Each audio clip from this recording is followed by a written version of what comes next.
সাবধান, শীতের সময় ভুলেও খাবেন না এই তিনটি খাবার, তাহলে বড় সমস্যায় পড়বেন। শুধু তাই নয়, বিজ্ঞানীরাও এই তিনটি খাবার নিয়ে দিয়েছেন ভয়ঙ্কর তথ্য, যা শুনলে সুবহানাল্লাহ আলহামদুলিল্লাহ বলতে বাধ্য হবেন। রাসূলুল্লাহ সাল্লাল্লাহু আলাইহি ওয়াসাল্লাম এই তিনটি খাবার পছন্দ করতেন না এবং তিনি তার উম্মতদেরকেও এই তিনটি খাবার থেকে বিরত থাকতে বলেছেন। হাদিসে আছে, যে ব্যক্তি রাসূলুল্লাহ সাল্লাল্লাহু আলাইহি ওয়াসাল্লামের পথ ভুলে গেল এবং তার সাথে গাদ্দারি করলো, তিনি তাকে উম্মত বলে পরিচয় দিবেন না। এই তিনটি খাবার খেতে কেন নিষেধ করেছেন তা নিয়েই থাকবে আজকের বিস্তারিত। অবশ্যই ভিডিওটি শেয়ার করে দিবেন আপনার প্রাণপ্রিয় ভাই বোনদেরকে সতর্ক করার জন্য। আপনি যদি রাসূলুল্লাহ সাল্লাল্লাহু আলাইহি ওয়াসাল্লামকে ভালোবেসে থাকেন, অবশ্যই আলহামদুলিল্লাহ কমেন্ট করবেন। তো চলুন বেশি কথা না বলে শুরু করি আজকের ভিডিও। জেনে নেই কোন তিনটি খাবার যা আমাদের প্রিয় নবী পছন্দ করতেন না। প্রিয় নবী যে তিনটি খাবার পছন্দ করতেন না তার মধ্যে 1 নম্বর হলো অতিরিক্ত গরম খাবার। যে খাদ্য থেকে ধোঁয়া বের হয় এরূপ খাবার তৎক্ষণাৎ খেতেন না প্রিয় নবী সাল্লাল্লাহু আলাইহি ওয়াসাল্লাম। অতিরিক্ত গরম খাবার ঠান্ডা হওয়া পর্যন্ত তিনি অপেক্ষা করতেন। হযরত আবু হুরায়রা রাদিয়াল্লাহু তাআলা আনহু বলেন, রাসূলুল্লাহ সাল্লাল্লাহু আলাইহি ওয়াসাল্লাম গরম খাবার খেতেন না। তিনি বলতেন, গরম খাদ্য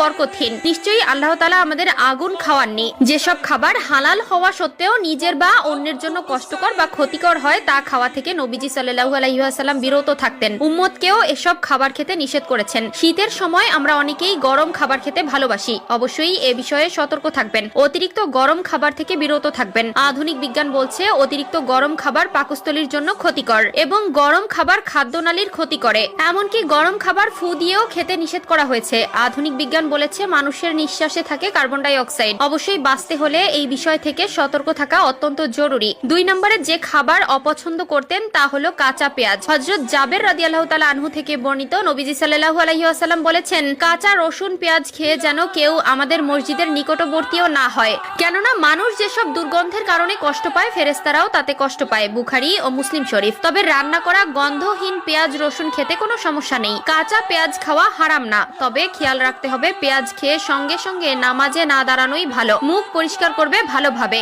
যেন কোনো গন্ধ না থাকে, অর্থাৎ মুখে দুর্গন্ধ সৃষ্টিকারী কোনো বস্তু খেয়ে লোক সমাজে বিশেষত মসজিদে যাওয়াকে নবীজি সাল্লাল্লাহু আলাইহি ওয়াসাল্লাম খুবই অপছন্দ করতেন। 3 নম্বরে প্রিয় নবী বাসি খাবার খেতে নিষেধ করেছেন এবং তিনিও এই খাবার অত্যন্ত অপছন্দ করতেন। বাসি খাবারের ফলে শরীরের মধ্যে বিভিন্ন ধরনের ভাইরাসের আক্রমণের সম্ভাবনা থাকে এবং এই খাবার থেকে অতি দুর্গন্ধ আসার জন্য প্রিয় নবী অপছন্দ করতেন। যে খাবার রাতে রান্না করা হয়েছে এবং সকালে বাসি হয়ে গিয়েছে সেই খাবার প্রিয় নবী সাল্লাল্লাহু আলাইহি ওয়াসাল্লাম পছন্দ করতেন না। আমরা এমন একজন নবী পেয়েছি যিনি তার একজন উম্মতকে রেখেও জান্নাতে প্রবেশ করবে না। তিনি এমন একজন নবী যিনি মৃত্যুর আগেও তার উম্মতের জন্য অঝর নয়নে কান্না করেছেন এবং তার উম্মতের দায়িত্ব আল্লাহর হাতে তুলে দিয়েছেন। সুবহানাল্লাহ। রাসূলুল্লাহ সাল্লাল্লাহু আলাইহি ওয়াসাল্লাম হলেন আমাদের সেই সুপারিশকারী যিনি আমাদের হাসরের কঠিন মুহূর্তে তার উম্মতদের জন্য আল্লাহর দরবারে সুপারিশ করবেন। সুবহানাল্লাহ।